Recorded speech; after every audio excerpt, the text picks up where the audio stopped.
Honorables camarades de la haute direction du parti, camarades ambassadeurs, mesdames et messieurs les journalistes, chers invités, chères Ivoiriennes, chers Ivoiriens, je voudrais tout d'abord vous remercier pour votre présence. Depuis plusieurs semaines, les ambassadeurs du pacte social viennent devant vous pour parler de la Côte d'Ivoire, telle qu'elle est vécue, et pas seulement telle qu'elle est racontée. Aujourd'hui, il m'appartient de parler de la justice sociale. Mais qu'est-ce que la justice sociale? Ce n'est pas une formule de meeting. Ce n'est pas seulement la justice rendue dans les tribunaux. La justice sociale, c'est une question beaucoup plus simple. Est-ce que, dans notre pays, l'endroit où vous naissez, la famille dans laquelle vous naissez, votre niveau de revenu ou vos opinions politiques déterminent les droits auxquels vous aurez accès? Voilà la justice sociale. C'est la République lorsqu'elle entre dans la vie quotidienne des gens. Et après 15 années de pouvoir du régime actuel, il ne s'agit même plus de dresser un bilan supplémentaire. Les Ivoiriens connaissent leur quotidien. Notre devoir est désormais de mettre des faits sur ce qu'ils ressentent, d'en rechercher les causes et surtout de proposer une autre direction.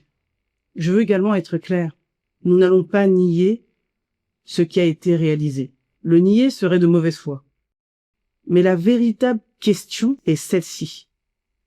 La croissance économique et les investissements ont-ils amélioré la vie de tous les Ivoiriens? C'est là que commence notre désaccord. Car un pays peut construire des ponts et laisser des enfants sans école. Il peut éclairer un village et laisser les familles incapables de payer la facture. Il peut distribuer des cartes d'assurance maladie et laisser le malade sans médecin. Il peut embellir Abidjan et dans le même temps détruire le toit d'une famille pauvre. Et c'est précisément lorsque cela arrive que la question de la justice sociale devient incontournable. Commençons par nos enfants. En 2010, le candidat Alassane Ouattara promettait une école gratuite et obligatoire jusqu'à 15 ans, 60 000 classes au primaire, 5 000 au collège, 60 000 instituteurs recrutés et formés. Il promettait encore que 100% des enfants en âge d'être scolarisés en primaire en 5 ans, puis 100% au premier cycle du secondaire en 10 ans. Il promettait également 810 milliards de francs CFA pour moderniser notre système éducatif.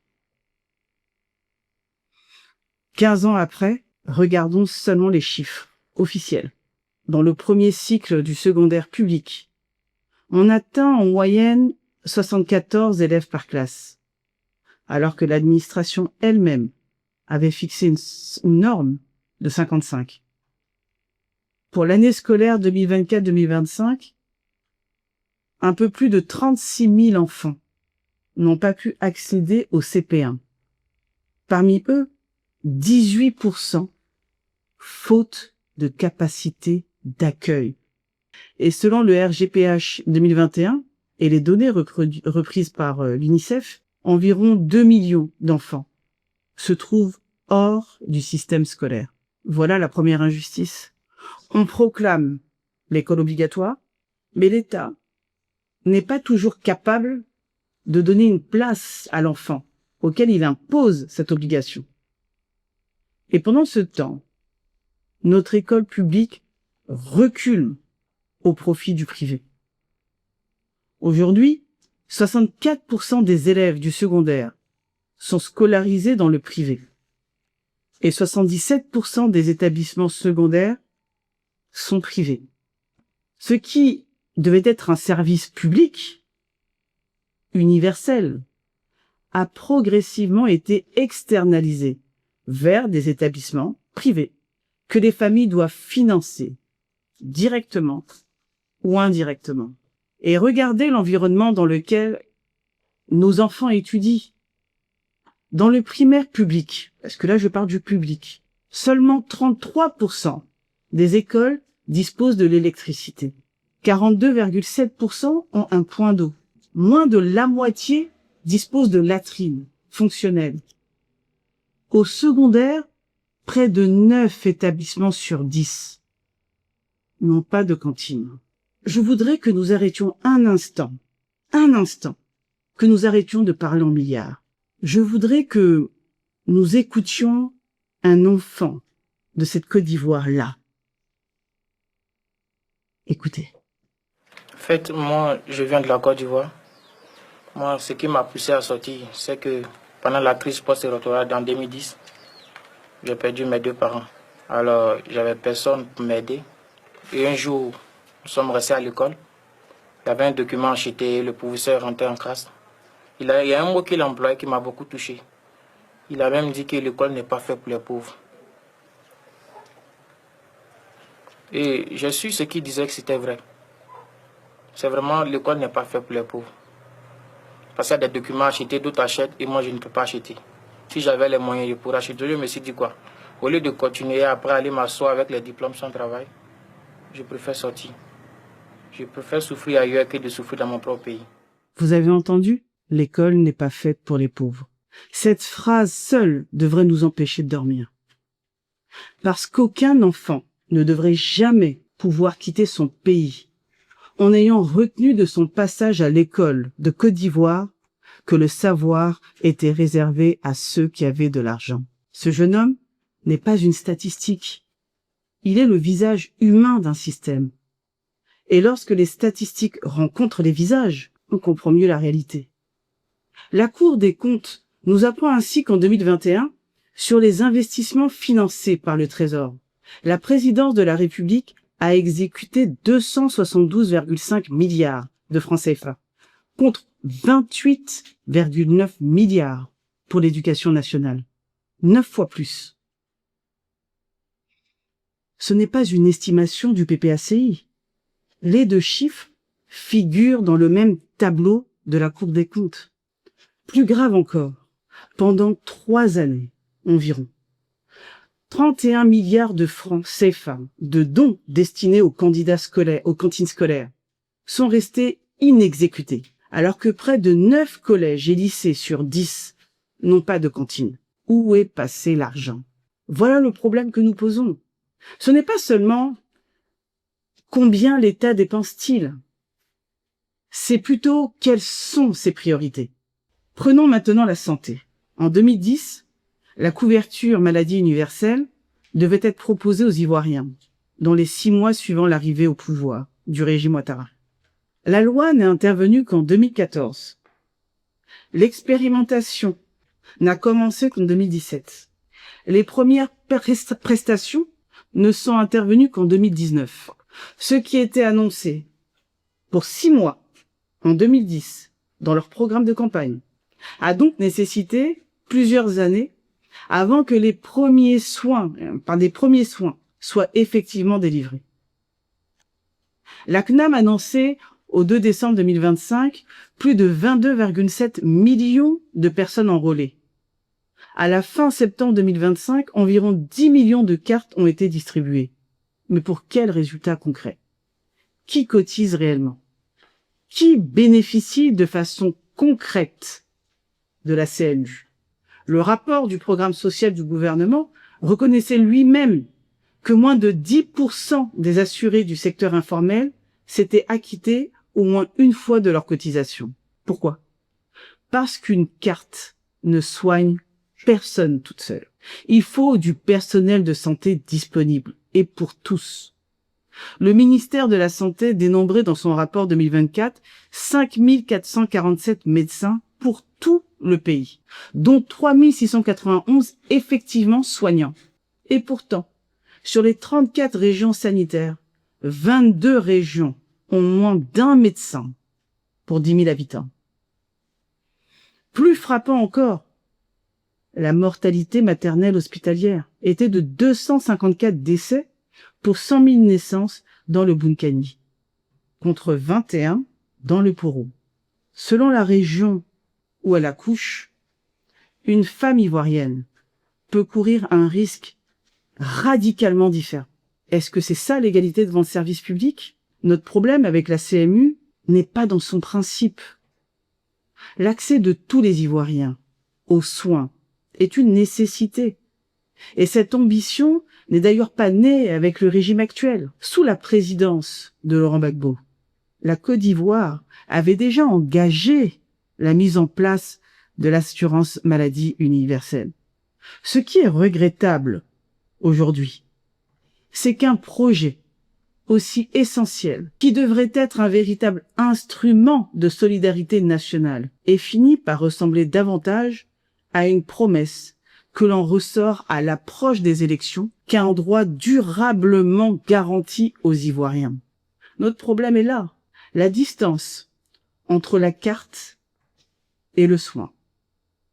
Nous voulons une couverture médicale qui ne s'arrête pas aux morceaux de plastique que l'on met dans la poche. Nous voulons une CMU qui, lorsque l'Ivoirien est malade, lui ouvre réellement la porte d'un centre de santé qui fonctionne. Derrière la carte, il faut un médecin. Derrière la carte, il faut des médicaments. Derrière la carte, il faut un plateau technique.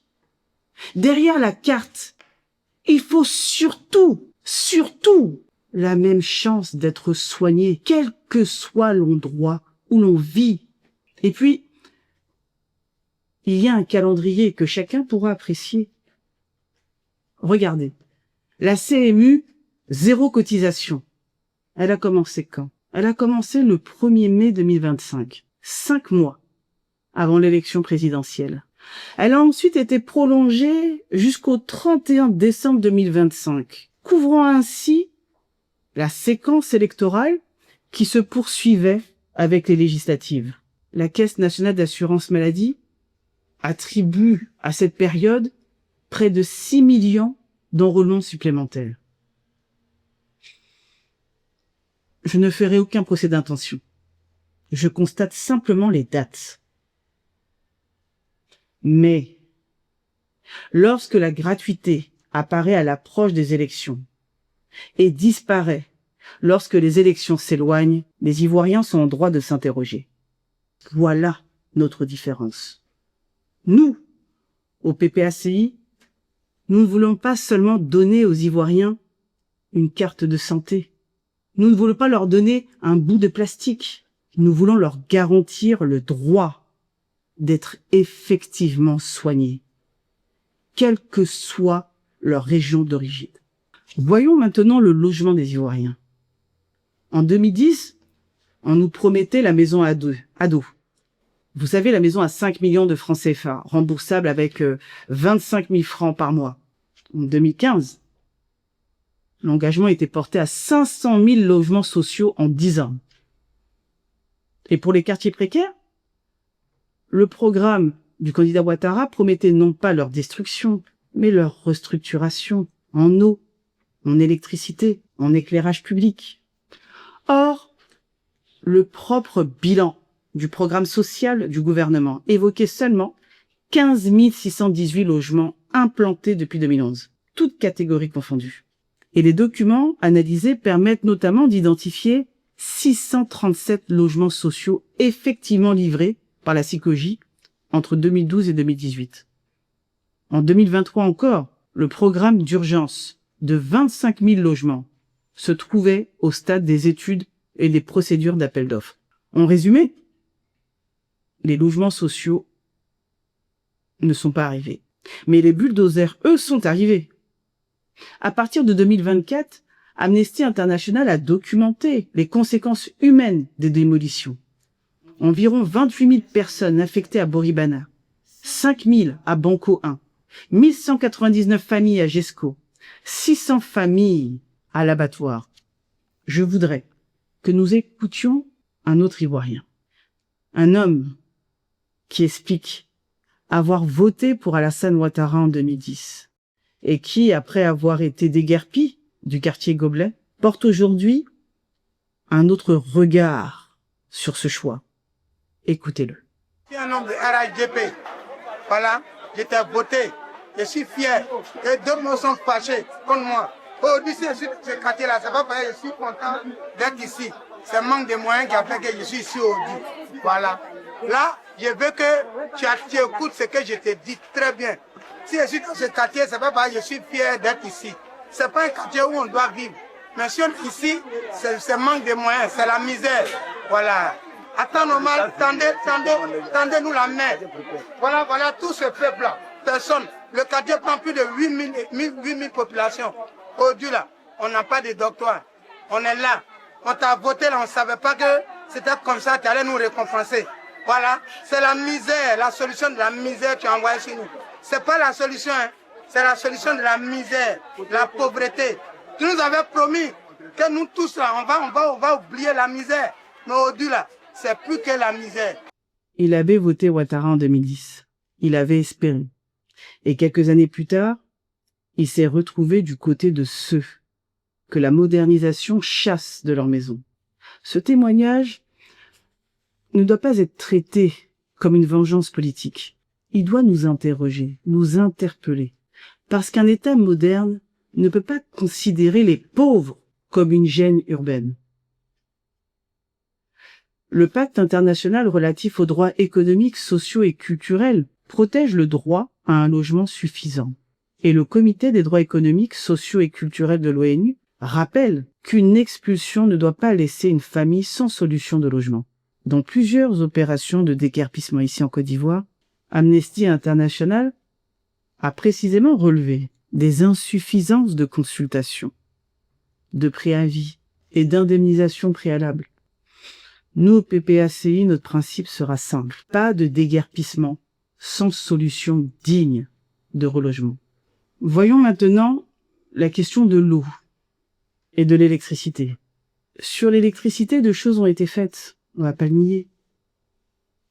Mais ce qu'il faut comprendre, c'est que si un village est couvert lorsque la ligne électrique arrive, une famille, elle est éclairée lorsque le courant arrive jusqu'à chez elle et qu'elle peut payer la facture. Ce n'est pas la même chose. Le rapport du programme social du gouvernement de 2023 évoque un taux de couverture compris autour de 86 à 88%, selon le référentiel démographique qu'ils retiennent. Mais depuis 2023, les tarifs ont également augmenté. Une première hausse ciblée en juillet 2023, puis une hausse de 10% applicable à l'ensemble des abonnés à partir de janvier 2024. Il ne suffit donc pas de compter les poteaux pour dire qu'il y a de l'électricité partout. Il faut aussi regarder les factures. Même chose pour l'eau. Afrobaromètre constatait en 2024 que l'eau était devenue l'une des 3 principales préoccupations des citoyens ivoiriens, citée par 29% des personnes interrogées dans les données de 2021. Et le propre rapport du Premier ministre comptabilisait récemment plus de 16 000 pompes réhabilitées, réparées ou remplacées. Et ça faut bien comprendre, si après plus d'une décennie au pouvoir, si après presque 15 ans au pouvoir, il faut encore réparer autant de pompes, c'est que la question de l'accès réel à l'eau potable demeure entière. Faut pas se mentir. Mais aujourd'hui, un autre danger vient aggraver cette situation. Et ce danger, c'est l'orpaillage clandestin. La SODECI elle-même lançait publiquement cet avertissement. L'or passe, l'eau reste.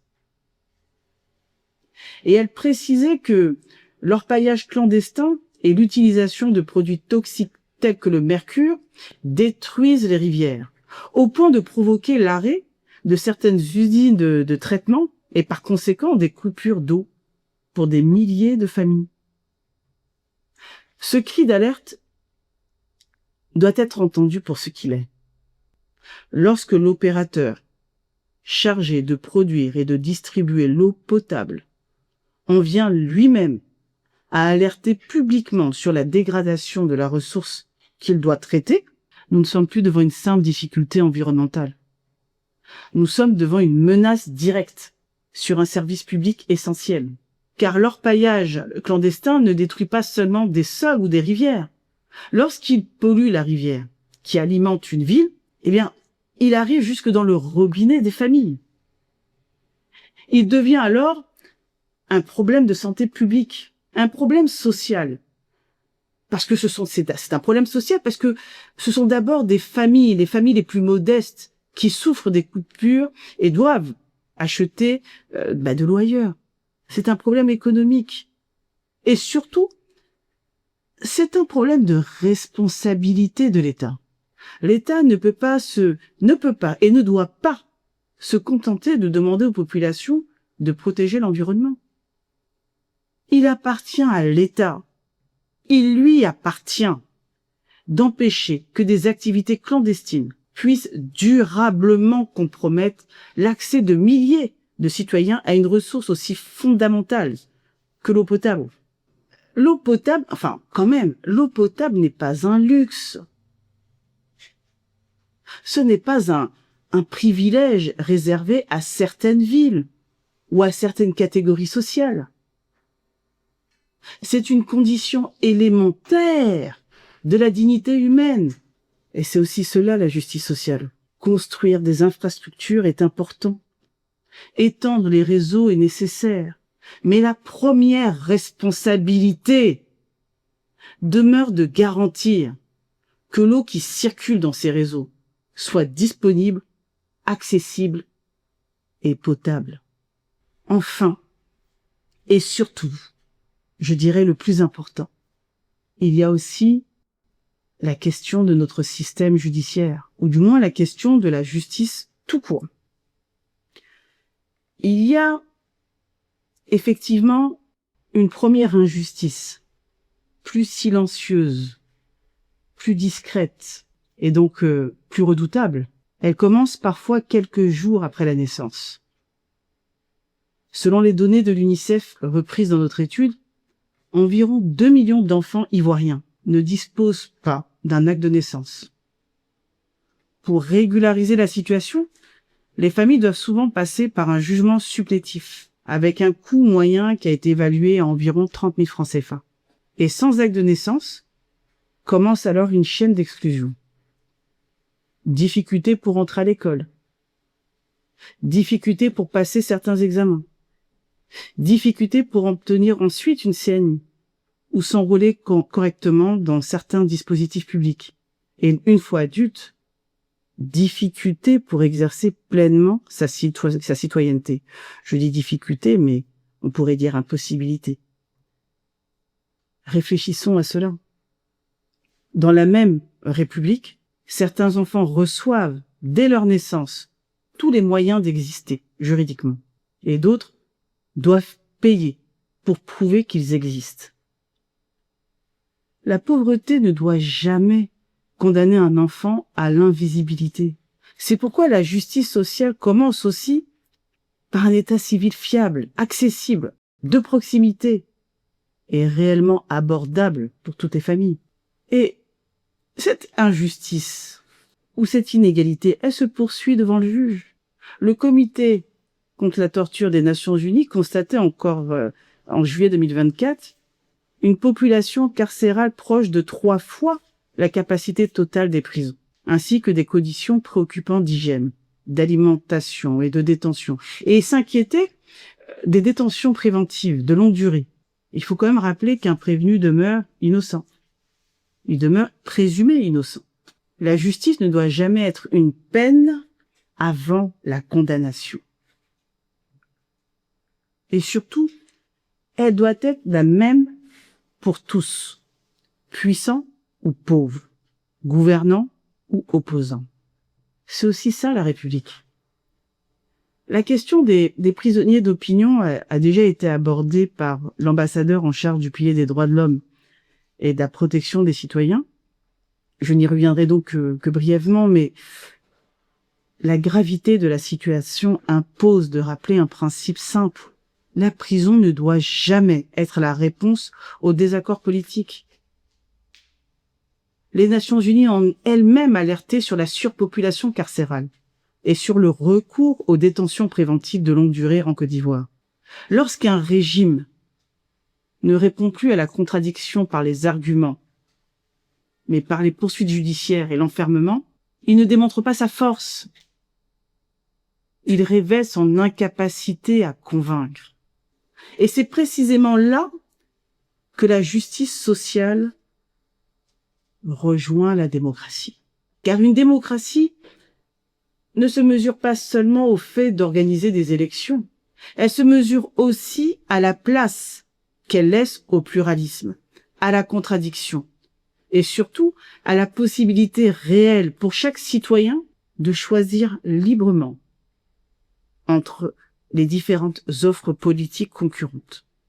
À cet égard, le Conseil constitutionnel a proclamé pour l'élection présidentielle de 2025 un résultat de 89,77%, avec un taux officiel de participation de 50,10%, dans un scrutin auquel plusieurs des principales figures de l'opposition n'ont pas pu prendre part, ou du moins ont été empêchées.